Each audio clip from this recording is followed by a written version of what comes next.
আসসালামু আলাইকুম সবাইকে ওয়েলকাম করছি যুবরাজ খান আবির। আশা করি সবাই বেশ ভালো আছেন। ট্রান্সফার মার্কেট নিয়ে একটু কথাবার্তা বলা যাক।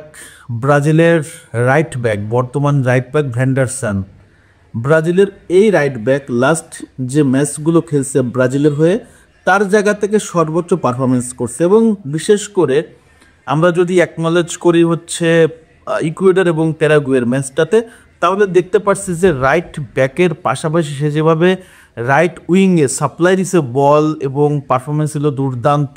এই দুর্দান্ত পারফরমেন্স দেখে কিন্তু বার্সেলোনা মূলত তার দিকে আসলে টার্গেট করছে। তারা চাচ্ছে যে এই মুহূর্তে তাদের রাইট ব্যাকের যে প্রবলেমটা সলিউশন করার জন্য ভ্যান্ডারসনের মতো একটা কুইক রাইট ব্যাককে দলে সাইন করানোর জন্য। ভ্যান্ডারসন মূলত এই মুহূর্তে আছে মোনাকোতে, এবং মোনাকোর কিন্তু স্টার্টিং 11-এ কিন্তু দীর্ঘদিন যাবৎ খেলতেছে, প্রায় 3 বছরের বেশি সময়। ব্রাজিলিয়ান ক্লাব গ্রিমিথোকে আপনার আসছিল হচ্ছে আপনার এই মোনাকোতে, এবং মোনাকোতে আসার পর তার নিজের অবস্থানটা সে কিন্তু তৈরি করে ফেলছে রাইট ব্যাকে, এবং সেই সুবাদে সে কিন্তু ব্রাজিল ন্যাশনাল টিমেও ঢুকে গেছে। এখন বার্সেলোনার কেন এই মুহূর্তে এই প্লেয়ারটাকে দরকার, ভ্যান্ডারসনকে রাইট ব্যাকে বার্সেলোনার একটু ভুগতেছে। মূলত বার্সেলোনার রাইট ব্যাকে ব্রাজিলিয়ান দানি আলভেজ যাওয়ার পর থেকে খুব একটা ভালো তারা রাইট ব্যাক কিন্তু পায় নাই। তারা এই জায়গাটা ইউজ করতেছে এরিক গার্সিয়া এবং জুলস কুন্দেকে, কিন্তু কুন্দে ম্যাক্সিমাম টাইমে থাকে হচ্ছে ইনজুরিতে, এবং এই কুন্দে একটু প্রবলেম আছে, যার কারণে কুন্দে রিপ্লেসমেন্ট হিসেবে এরিক গার্সিয়া খেলতেছে। সে মন্দের ভালো পারফরমেন্স করলেও আসলে পরিপূর্ণ অর্থাৎ পরিপূরক পারফরমেন্স আসলে পাচ্ছে না বর্তমান বার্সেলোনা বস হান্সি ফ্লিক।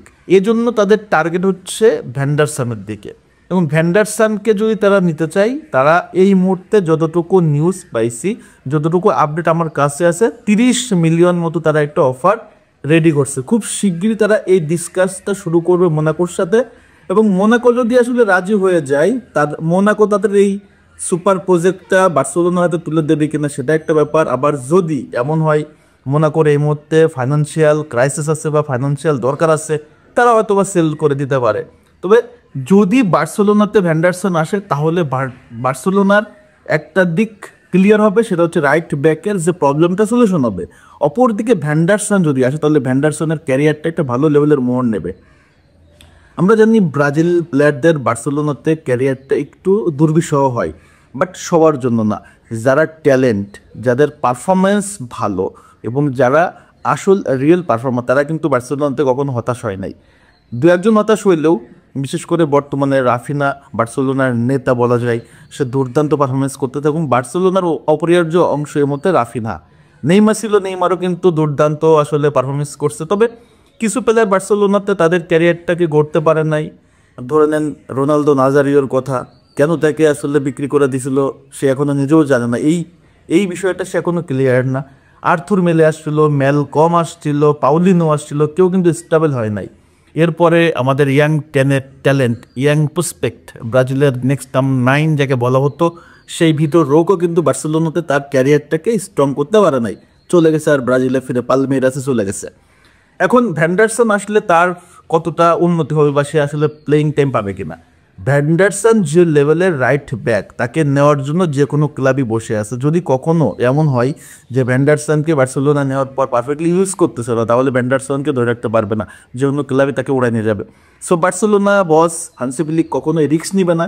যদি আসলে তারা ভ্যান্ডারসনকে বাই করে, তাহলে এটা বার্সেলোনার জন্য যতটা ভালো হবে, সেম টু সেম ভালো হবে হচ্ছে আমাদের ভ্যান্ডারসনের জন্য। এবং ভ্যান্ডারসন যদি বার্সেলোনাতে আসে, তাহলে তার ব্রাজিলের পারফরমেন্সটা আরও দুর্দান্ত হবে, কারণ হান্সি ফ্লিক একটা দুর্দান্ত কোচ।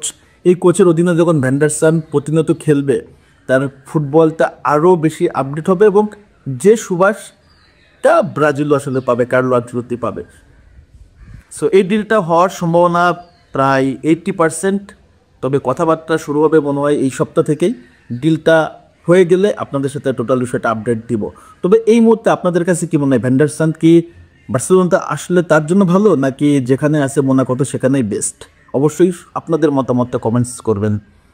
ধন্যবাদ সবাইকে। আসসালামু আলাইকুম।